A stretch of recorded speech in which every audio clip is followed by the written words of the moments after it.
Hey, so hello and welcome to my lecture series on microeconomics. So in this lecture, I'm going to talk about externalities. So to this point in the course and in the lecture series, we have assumed that all the costs are fully borne by the decision makers, by the market participants. All the benefits are fully realized by the decision makers as well. And under these assumptions and under the standard market assumptions, we get the outcome that market's going to work well. The goods and services are going to be allocated efficiently, and the market equilibrium that arises is going to be efficient in the sense of maximizing total surplus, the sum of consumer and producer surplus. So now let's consider what happens under the circumstances where there's some bystanders who are affected. So what if we have third parties? So far we've assumed that all costs, all the relevant costs in the market, are private costs borne directly by the decision makers themselves. We recognize that for some activities there's external effects. There are things that affect bystanders, things that affect third parties. These could be positive or negative, but the basic idea is we could think of circumstances under which there are some costs and benefits that are incurred by people other than those who are directly participating in the market. If we account for all the costs, if we add up the sum of the private costs uh, to the individual decision makers and then the external cost to bystanders, then we'll get our true social cost. And if we add up all the benefits, if we add up the benefit to our decision makers themselves, the buyers and sellers in the market, for instance, as well as the external benefit, then we have our true social. Then we have a true social benefit. So in the slides, I say the sum of the private costs and external effects is the true social cost of the activity. Uh, so what's the problem? Well, when private decision makers ignore the external costs, when they don't pay attention to the costs that they are imposing on other people, then we get market failure. We get a circumstance under which the market fails to deliver the efficient outcome. And this can happen for a variety of reasons. Typically, we assume that the external cost is very difficult to quantify. So even if the decision maker wanted to be able to add up what's the cost they're imposing on other people, it's very difficult to measure and quantify, put a number on. And even maybe worse than that is that it's something that very often we assume the decision makers it isn't salient to them. It's just not on their radar. They're just really not paying attention to it. So we have a special name for these external effects. We call them externalities, hence the title of the slides, externalities. So what are externalities? Externalities are bystander effects, essentially. These are effects that result from some particular activity that affect other people beyond the immediate market participants. So our immediate market participants are buyers and sellers. Externalities are things that affect other people beyond our buyers and sellers. So importantly, externalities are byproducts of some other primary activity. So it's really important that, if we're trying to identify the presence of an externality, in order to do so, we have to be able to identify a primary activity. So there's the primary activity that the market participants are engaging in, and this generates some external effects, which we're going to call an externality when these are imposed on bystanders. Right? So I say whenever an externality is present, we want to identify the primary activity first, then the bystanders, and the external effects. So we have to have bystanders for there to be externalities. This is actually a really important point. So it's important not to confuse externalities with effects. So externalities, importantly, like I said, depend on the presence of bystanders. So let me illustrate with the example of smoking. So smoking is not an externality. Smoking is a primary activity that can generate an externality of secondhand smoke, right? So, and then importantly, so there's other bad things that happen from smoking, right? So there's other harmful effects like the smoker themselves risks premature death. That's not an externality. That's something that it's a cost that's directly incurred by the decision maker themselves. Therefore, we're just going to call that a direct effect of the primary activity. Right? So the important distinction is for this to count as an externality, it's got to be something that affects other people. So in the case of smoking, smoking's the primary activity. Any effect that's going to qualify as an externality has to affect some third party, some bystander, somebody other than the smoker themselves. Right? So that's why we'd say the health risks to the smoker themselves is not an externality, but the secondhand smoke that affects bystanders would be. So externalities require bystanders. As I mentioned earlier, externalities could be both positive or negative. They could be good or bad, depending on how they affect social surplus. And like I said, social surplus is the sum of consumer surplus and producer surplus. And importantly here, everyone else's surplus. So consumer surplus would measure the gain to buyers in the market. Producer surplus would measure the gain to sellers in the market. And the important thing when we're talking about externalities is now we want to bring in an understanding or appreciation for the welfare effects on other people, on bystanders. So the true social surplus is the sum of consumer, producer, and everybody else's surplus. So true social surplus has to include the effect on bystanders. So in the case of a positive externality, we have a situation where the activity itself carries some external benefit.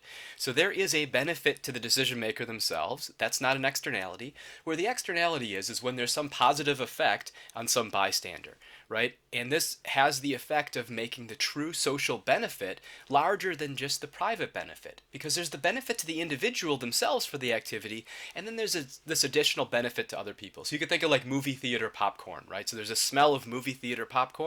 So there's the benefit of producing and consuming movie theater popcorn for the movie theater themselves, for the customers who buy the popcorn, but then there's this externality generated by virtue of the smell, right? So you have this nice, relatively appealing smell of popcorn, in which we could count as a positive externality, unless you do not like the smell of movie theater popcorn, in which case that would be a negative externality. But on the assumption that that's a positive, that's a benefit, then we'd say the true social surplus is larger than just the private benefit and private surplus. Okay, so what's the problem though? Well, there is this ordinary benefit to the decision maker, there's an additional benefit to bystanders, but because the individual themselves doesn't receive the full benefit of this additional external benefit to bystanders, and because they probably don't even observe what the full benefit is, they behave as though it doesn't exist. And so think about how this matters relative to marginal reasoning, right? So you compare the marginal benefit to the marginal cost, and if you're looking only at your marginal benefit, that's going to be a smaller amount than the true social marginal benefit. And so your stopping point, your point at which marginal benefit comes equal to marginal cost, will be a lower quantity. We'll get too little production and too little generation of this externality if the externality is a positive externality. So here's the picture. So D1 would be our marginal private benefit curve. So what's the justification for this? D1 is a demand curve, and we said the height of the demand curve is going to be measuring the willingness to pay or the marginal benefit to consumers. And now I've drawn in D2, which is going to be the social benefit, marginal social benefit, the height of the demand curve that includes the benefit, the external effect, is going to give us the marginal social benefit. So this is going to be like the social demand curve. This would be like the individual market participants demand curve. So in black, this would be like the demand curve for movie theater popcorn that involves just those who are buyers of popcorn. The blue curve would involve the demand for movie theater popcorn for the total effect of movie theater popcorn. So those who are interested in a large quantity of popcorn, though they might not necessarily buy it themselves, but they're interested in this external effect, this positive smell, this positive odor that's generated, right? So there's this demand curve. The blue demand curve involves all the people who might not necessarily be buyers themselves, but they want this larger quantity. They want a quantity of 4 produced, because that means by virtue of a quantity of 4 produced and traded, there's going to be a lot more movie theater popcorn smell. You're going to be able to smell further away in the mall or whatever. So, and then the supply curve is the marginal private cost. This is going to be the private cost to the movie theater for making popcorn, for instance. What's the problem? Well, the decision makers themselves are only paying attention to the curves that I've labeled in black, right? So we have our demand curve for the individual, or for individual consumers that are buying popcorn. We have our supply curve for the popcorn vendors, the movie theater, right? And they are going to, the market equilibrium is going to be right here. A quantity of 3 and a price of 6. And the problem is, if we were to take into consideration the presence of the externality, the true social demand curve would be way out here, corresponding to a quantity of 4, right? Okay, so I'll return to this idea in a second. You'll notice there's equations here. This equation right here, 12 minus 2q, this is just the equation of this demand curve, this line. And then 15 minus 3q is the equation of this demand curve. And what's this telling us is that the size of the externality is 3, right? So we've got the demand is 3 units higher, going from the private demand to the social demand. So that's just how we can sort of do this a little bit more formally with the algebra.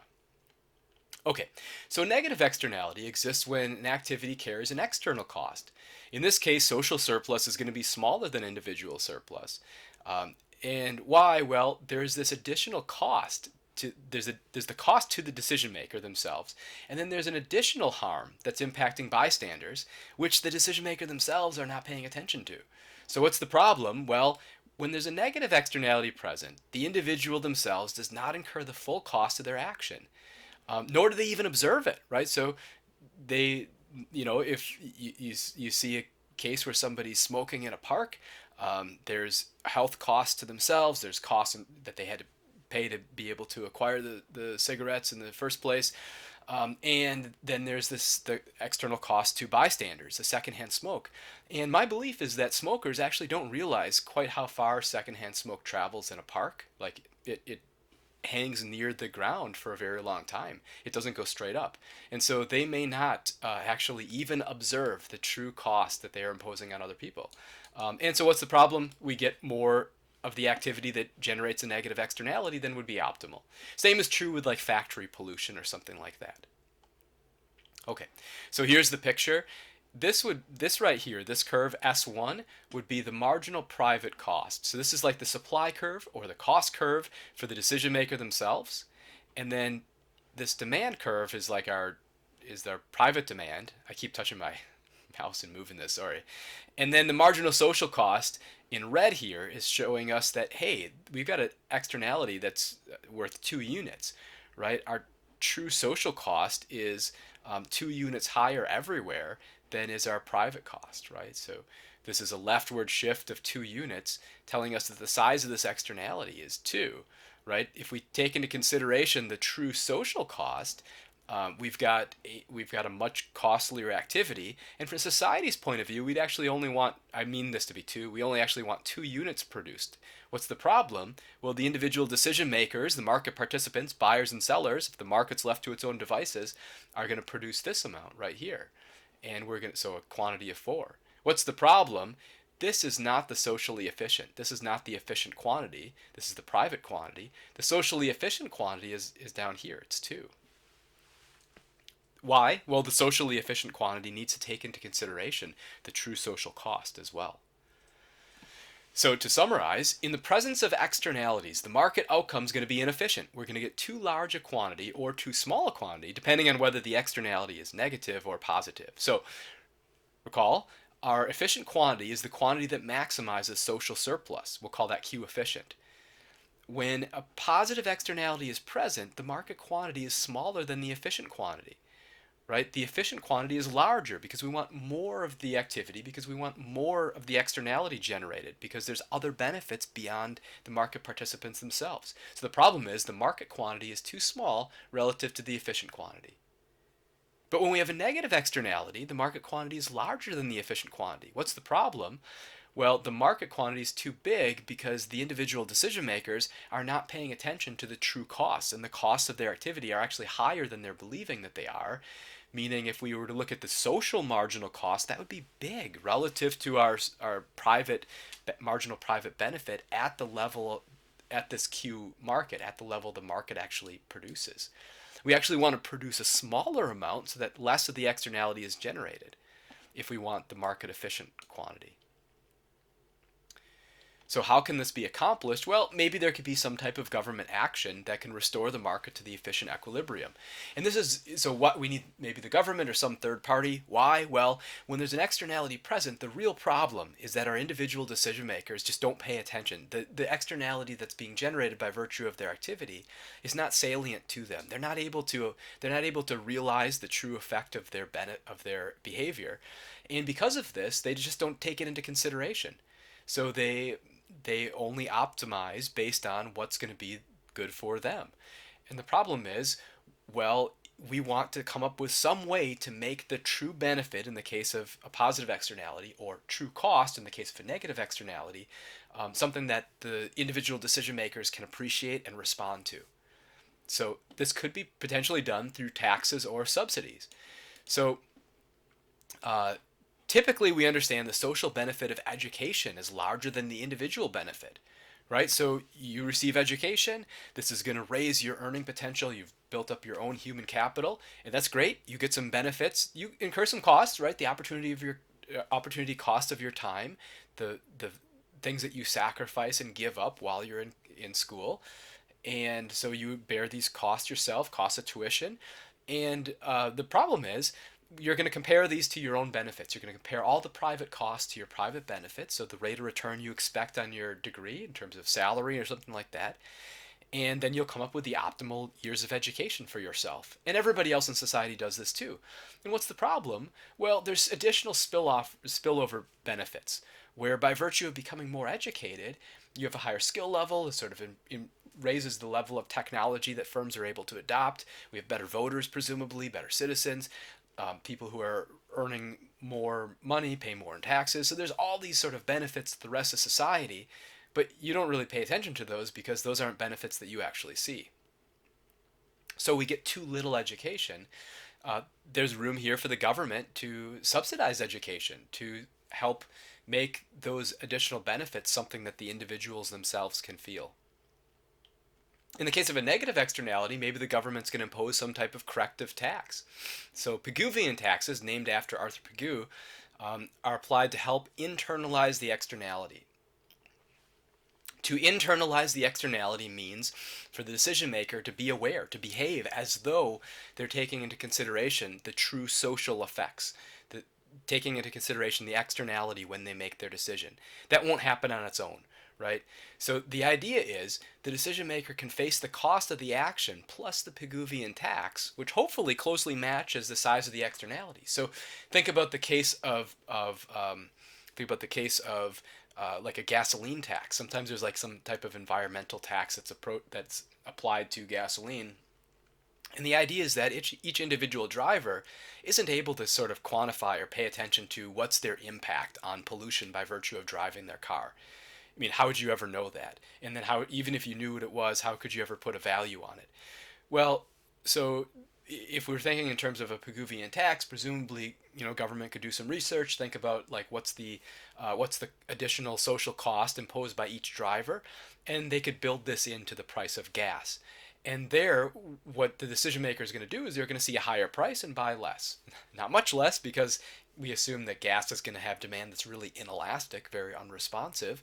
But the idea is you'll pay attention to the price change, the higher price. By the law of demand, we expect a lower quantity, and then maybe we get something closer to the socially desirable level of the behavior. And all this is happening by virtue of the fact that the decision maker is paying attention to the higher price. They're not paying attention to the externality. They're paying attention to this tax, at least through the sticker price, which is in some sense a proxy for the externality. And that's the idea of a Pigouvian tax, that you're going to try to proxy for the externality by imposing proxy for the social harm created by the negative externality by applying this tax that's going to raise the cost and bring that cost back to the individual so that they internalize the externality. The net result is that hopefully the decision maker optimally sets a lower level of the action. Okay, so here's my picture. This is just the same sort of negative externality picture. And the big idea is that suppose we have an externality that's of size 10. The optimal corrective tax to apply would be a tax of 10. Remember from thinking about how a per unit tax shifts to the demand curve. If we add a $10 per unit tax to to the price of the item, this is going to, we could model this as a tax on sellers. That'd be a leftward shift to the supply curve. And so the supply curve that the sellers are going to see is going to be much closer to S2. And actually that true supply curve might match the true social cost. And so what the decision maker themselves is going to see is S1, so their own supply curve, plus the tax, which brings us to S2. And so the seller, the firm, maybe the factory that's polluting, responds to this higher cost structure, which is sort of building in, accounting for the externality, even though nowhere in their decision process are they paying attention to their pollution directly. No, instead they're paying attention to this tax or whatever. Okay. So similarly, we could have a corrective subsidy, and this could sort of incentivize greater private consumption in the case of a positive externality. So the idea would be if we could identify the size of a positive externality, we can make the subsidy exactly equal to that size. And then you give that to the decision maker so that they're able to internalize, they're able to benefit from the true, an amount equal to the true social benefit. In that way, they'll go and produce the higher quantity and generate this nice externality for everybody else. So here's the same picture, but from the perspective of positive externality. So the idea is, here's the demand curve that I see, maybe for education or whatever, and then if there's some subsidy, some subsidy from the government, hopefully it's matching the size of the true social benefit so that the demand curve I perceive that sort of includes this subsidy is this blue one way out here, and then I pursue a higher level of this behavior, right? The Q social is the socially efficient level. Q market is the market the market quantity we get just from the decision makers paying attention to their own private benefit and private cost. What was the problem with a positive externality? Well, the market gives us too little of the activity, right? So we want more of the positive externality generated. So by virtue of applying this subsidy, this gives a proxy for the individual to now pay attention to this positive benefit that they're generating. Okay. All right, so we'll go ahead and conclude here.